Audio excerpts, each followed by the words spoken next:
हालानी का खबर शामिल करे तो आवाज़ सिंध न्यूज़ रिपोर्टर इमरान अली लाशारी पीरवतियों जो रहवासी नौजवान सैद असद अली शाह मथे ते पाक किताब खणी पंहिंजे चाचनि ऐं सोटनि जी ज़्यादतनि ख़िलाफ़ सिंध टीवी ऑफिस पहुची एहतजाज कंदे ॿुधायो त मुंहिंजे वालिद मरूम सैद मुख्तार अली शाह जी ज़ाती ज़रिए ज़मीन जे कम मुंहिंजे अमड़ जे नाले ते अचे मथां ज़बरदस्ती मुंहिंजा चाचा सैद रियाज़ हुसैन शाह संदसि पुट सैद मेहर शाह सैद अज़ीज़ुल्ला शाह ऐं ॿिया कब्ज़ो करणु चाहिनि था। हींअर नलके जी मामूली पाणीअ जे करे असांजे घर में घिरी मूंसां मुंहिंजी ज़ईफ़ अमड़ ऐं भेण मथां तशदुद करे ज़ख़्मी करे छॾियो। असांखे पाड़े वारनि छॾायो। हिन वधीक चयो त मां पंहिंजी अमड़ खे साण करे हालानी पुलिस थाणे ते पहुतुसि। हालानी पुलिस उन्हनि खे गिरफ़्तार करण लाइ वई पर मौक़े तां सभु भॼी विया। असांजी ज़मीन जो पुराणो तकरार हलंदड़ आहे ऐं केतिरा दफ़ा इलाइक़े जे मौजूदनि शख़्सियतनि फ़ैसिलो बि कयो आहे पर मुंहिंजा चाचा ऐं सोट उन्हनि जे फ़ैसिले ते बीहण लाइ तयारु न आहिनि।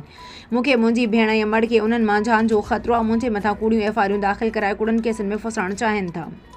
हिन क़ुरान पाक जा वास्ता ॾींदे DIG Shaheed Benazirabad SSP Naushahro Feroze DSP Mirpur SHO Halani समेत एमएनए सैद अबरार अली शाह जिन खे पाक किताब जो वास्तो ॾींदे चयो त ईमानदारी सां इंक्वायरी कराए मूंसां ऐं मुंहिंजी अमड़ सां इंसाफ़ कयो वञे।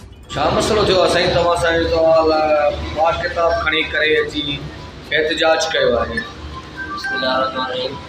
जीअं नाले सैद असद अली शाह वोट फिरो होते वाला से भलो साईं मैं जाम मजबूरी में खणी अचणो पियो आहे प्रेस ते छो जो कुझु मीडिया जा माण्हू या फिर मुंहिंजे मुल्क जा माण्हू ॻाल्हि ते यकीन न पिया कनि। इन जे करे मां पुलिस साईं खणी आयो आहियां पंहिंजे चाचनि जे ज़ुल्म जे ख़िलाफ़ु ठाहींदे। मुंहिंजो चाचो सैद रियाज़ हुसैन शाह वलद सैद मेहर शाह वलद सैद रियाज़ हुसैन शाह सैद अज़ीज़ुल्ला शाह वलद सैद रियाज़ हुसैन शाह सैद नियाज़ हुसैन शाह वलद सैद मुग़ल शाह जेके मुंहिंजा सोट आहिनि।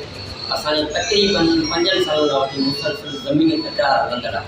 उहे मूंखे मुसलसिल परेशान करे रहिया आहिनि। मुंहिंजी ज़मीन ते कब्ज़ो कयो अथनि, मुंहिंजी औताक ते कब्ज़ो कयो अथनि, मुंहिंजे घर जे प्लाट ते माना कब्ज़ो कयो अथनि। जंहिं वक़्तु बि मुंहिंजो चाचो आहे सैद रियाज़ हुसैन जंहिं वक़्तु दिलि चवेसि थी पंहिंजा पुट साण करे मुंहिंजे घर में घिरी थो अचे